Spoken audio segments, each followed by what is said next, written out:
Hello അസ്സലാമു അലൈക്കും welcome to CrocheMama. Completely hand made ആയിട്ടുള്ള കുറച്ച് ടോയ്സ് ആണ് ഈ കാണുന്നത്. ഇതിൻ്റെ പേരാണ് amigurumi ടോയ്സ്. amigurumi എന്ന് പറയുന്നത് ക്രോഷ്യയിൽ തന്നെ ഒരു ഡിഫറെൻറ്റ് ടെക്നിക്സ് യൂസ് ചെയ്തിട്ട് ഇങ്ങനെ സ്റ്റഫ്ഡ് ആയിട്ടുള്ള ഐറ്റംസിന് പറയുന്ന പേരാണ് amigurumi.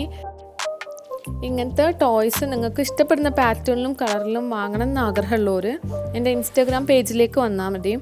ഇൻസ്റ്റാഗ്രാം ID ഞാൻ ഡിസ്ക്രിപ്ഷൻ ബോക്സിലേക്ക് ആഡ് ചെയ്യാം. ഇങ്ങനത്തെ ടോയ്സ് ഉണ്ടാക്കുന്നതിൻ്റെ ട്യൂട്ടോറിയൽ വീഡിയോസാണ് ഞാൻ യൂട്യൂബിലൂടെ മെയിൻലി ചെയ്യുന്നത്.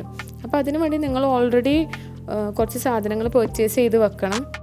ഫസ്റ്റ്ലി ക്രോഷേ ഹുക്ക് ഞാൻ പർച്ചേസ് ചെയ്തത് ആമസോണിന്നാണ്. പക്ഷേ അതിൻ്റെ ലിങ്ക് ഇപ്പോൾ അവൈലബിൾ അല്ല. ഞാൻ ഓൾമോസ്റ്റ് 7 ഇയേഴ്സായി ഞാനത് പർച്ചേസ് ചെയ്തിട്ട്. പക്ഷേ ഒരുപാട് വേറെ ക്രോഷേ ഹുക്കിൻ്റെ സെറ്റും ഞാൻ കാണാറുണ്ട്. അതിലേത് പർച്ചേസ് ചെയ്താലും മതി. ഒറ്റ ക്രോഷേ ഹുക്ക് വാങ്ങാതെ ഫുൾ സെറ്റ് വാങ്ങുന്നതായിരിക്കും നിങ്ങൾക്ക് കൂടുതൽ യൂസ്ഫുൾ. യാൺസ് ഞാൻ മെജോറിറ്റി യൂസ് ചെയ്യുന്നത് കോട്ടൺ 4-ply യാൺസ് ആണ്. അല്ലെങ്കിൽ കോട്ടൺ ആൻഡ് അക്രിലിക് മിക്സ് യാൺസും യൂസ് ചെയ്യാറുണ്ട്. അതിൽ ഏത് യൂസ് ചെയ്താലും നല്ല ഫിനിഷിങ്ങിൽ തന്നെ കിട്ടും. പോളി ഫൈബർ നമുക്ക് ടോയ്സൊക്കെ സ്റ്റഫ് ചെയ്യാൻ വേണ്ടി യൂസ് ചെയ്യുന്ന മെയിനായിട്ടുള്ള ഒരു ഐറ്റമാണ് പോളി ഫൈബർ അല്ലെങ്കിൽ സിന്തറ്റിക് ഫൈബർ. പിന്നെ നിങ്ങൾക്ക് വേണ്ടത് ഈ ഡോൾസൊക്കെ ഉണ്ടാക്കുമ്പോൾ അതിൻ്റെ ഐസ് ചെയ്യാനാണ്. ഒന്നില്ലെങ്കിൽ നിങ്ങൾക്ക് യാൺസ് വെച്ചിട്ട് തന്നെ ഐസ് ഉണ്ടാക്കാം. അല്ലെങ്കിൽ ഞാനിപ്പോൾ യൂസ് ചെയ്തത് ചില ടോയ്സിൽ യൂസ് ചെയ്തത് കണ്ടില്ലേ, ഇങ്ങനത്തെ ബ്ലാക്ക് ഐസ്, അതിൻ്റെ പേരാണ് സേഫ്റ്റി ഐസ് വരും. അത് ഒന്ന് ഇൻസേർട്ട് ചെയ്ത് കഴിഞ്ഞാൽ പിന്നെ അത് എങ്ങനെ ശ്രമിച്ചാലും ഊരിയെടുക്കാൻ കഴിയില്ല.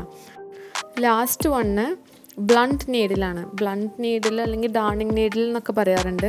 അത് നമ്മൾ സാധാരണ സൂചിൻ്റെ പോലെ ഒരെഡ്ജ് ഷാർപ്പായിരിക്കില്ല, അവിടെ ബ്ലണ്ടായിട്ടായിരിക്കും ഉണ്ടാവുക. അപ്പോൾ അങ്ങനത്തെ യാൺസ് വെച്ചിട്ടാണ് നമ്മളിതിൻ്റെ പല പാർട്സും സ്യൂ ചെയ്തെടുക്കാറുള്ളത്.